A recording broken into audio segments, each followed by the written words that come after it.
Hello everyone. Today we conclude our series on Jehovah Shalom, the Lord is peace. We are going to look at a couple of misconceptions on this. Um, we go back into the story where Jesus is in the Sea of Galilee with his disciples, and they are caught in the midst of a storm. Now, mind you, Jesus was with his disciples who were trained fishermen. And even for these trained fishermen, this storm was something that was so overwhelming, and they seemed ill prepared and something that they could not overcome. And they were overcome with fear and the peace was completely disturbed and beyond comprehension. And at this point, they run up to Jesus and they ask him to calm the storm because to save them, because it looked like the sea was capable of devouring their entire vessel. And Jesus looks at the storm and he says, "Peace, be still."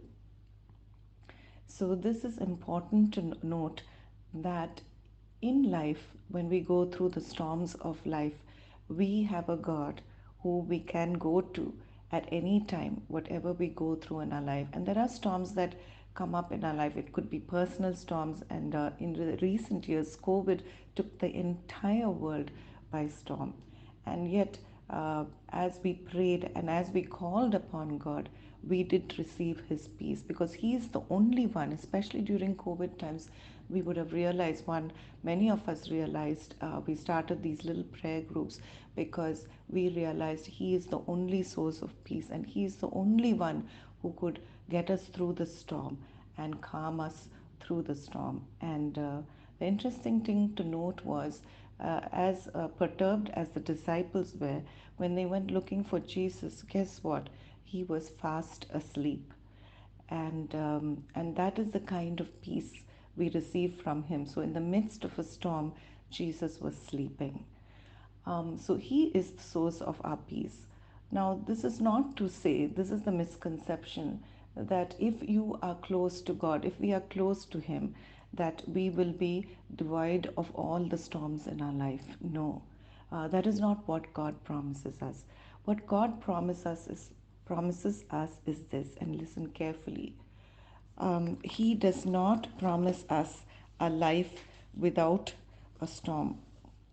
Or peace is not the absence of a storm, but the presence of God in the midst of it. I repeat, peace is not the absence of a storm, but the presence of God in the midst of it. Many times we go through life asking God, to that we live a life without any kind of storms or disappointments or things that overwhelm us. But the truth is, a Christian, a, a follower of Christ, will never be devoid of storms in their life. But the amazing, amazing thing, imagine the storm brewing in the midst of the Sea of Galilee and the disciples actually witnessing this big miracle of the storm being completely stopped and arrested by a mighty sovereign God.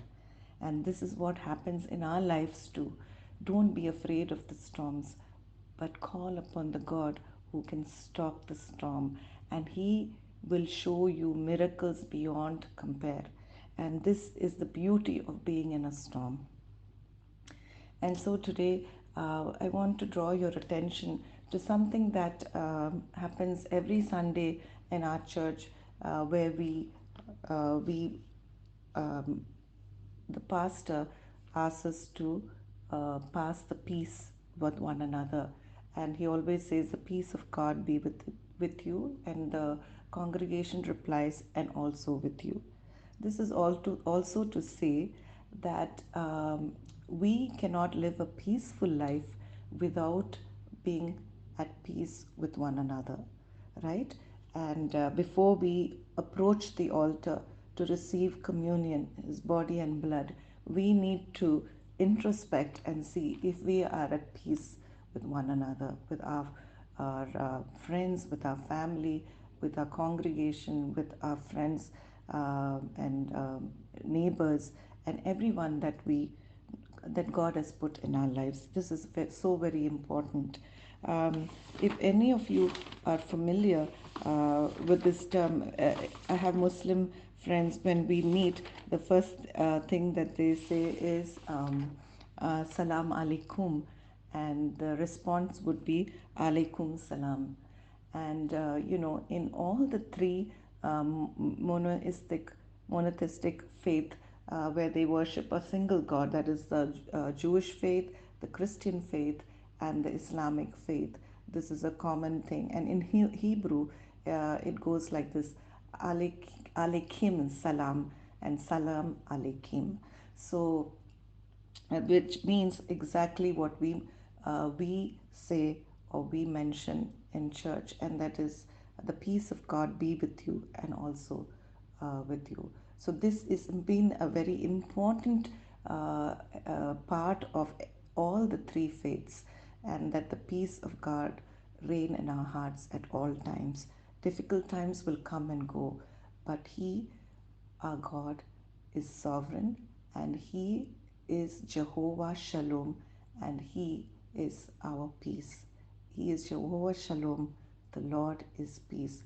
May the peace that Gideon found on that mountain top, where he gave his thanks and received peace from God, even much before where he was able to defeat his enemy, but even before all the solutions came and all the enemy was defeated, the first thing he received from God was his peace. I pray that even as you go through the storms and difficulties in life, that you will not be deterred, but you will experience his peace in the midst of the storm. Jehovah Shalom, the Lord is your peace. God bless you.